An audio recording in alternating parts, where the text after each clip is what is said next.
சில பேருக்கு ஸ்ட்ரெஸ் ஆனால் வெயிட் ஏறும், சில பேருக்கு நைட் அதிகமாக சாப்பிட்டா வெயிட் ஏறும், சில பேர் கவலைப்பட்டாங்கன்னா வெயிட் ஏறும், சில பேருக்கு ஜெனட்டிக்கலாகவே உடல் பருமனாகவே இருக்கும்.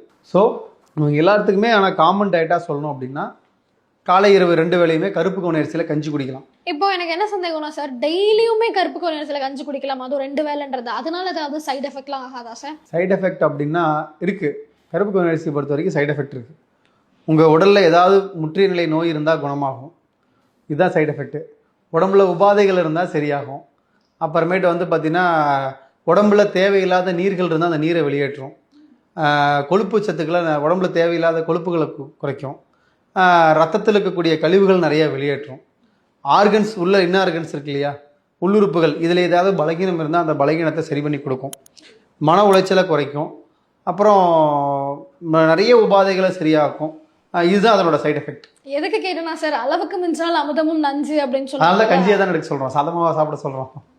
Wait loss up to weight loss வரைக்கும் தான் அவங்களை எடுக்க சொல்கிறோம்.